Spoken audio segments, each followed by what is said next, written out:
tested Anne's balance. We saw how she was very unstable, a lot of this like cantilever aspect with her hands, so even with her eyes open, she was needing some assistance to help know where she is in space.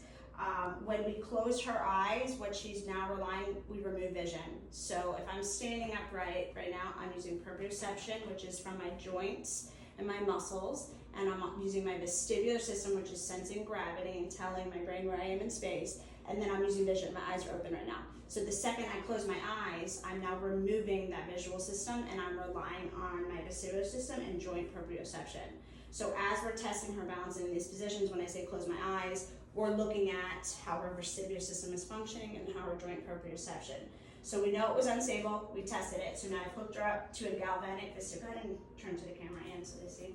So this is just a galvanic vestibular stimulator. What this is going to do in terms of polarity, we're going to calm down one side of her vestibular cerebellar axis because it's firing too high, and we're going to increase the other side. So we're hoping this gives her more stability. So she's going to turn from the camera, give her back, and we're going to begin testing. So her feet are together. We already see with her eyes open, she's already more stable. Before, when we asked her to put her feet together, she didn't really even want to. She kept a wider base gait.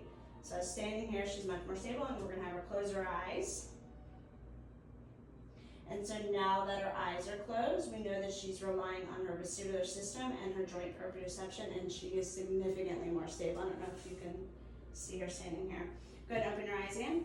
So now we're going to rotate her head to the right. So when we're using any position of the neck, we can put the head in a canal position, which is your semicircular canal's vestibular system. But we could also just rotate the neck because that's our vestibular ocular reflex, as well as the cervical-colic reflex, or cervical-ocular reflex, meaning we rotate our head, our eyes go opposite and equal. So that's the information we're getting when we have them rotate their head. So her eyes are open right now. She was very unstable in this position.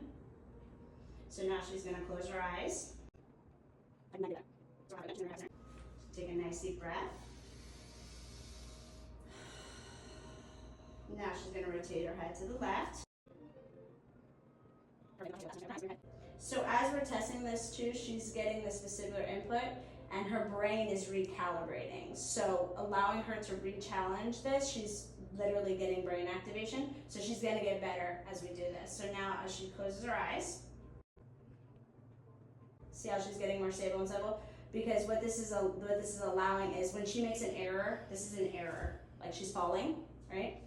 She's going to open her eyes. Because she's got this vestibular stimulation going in, she's already firing up those vestibular cerebellar inputs, so that error message is going to fire up to the cortex to come back down and recalibrate and adapt these poor motor programs. So this is therapy in itself.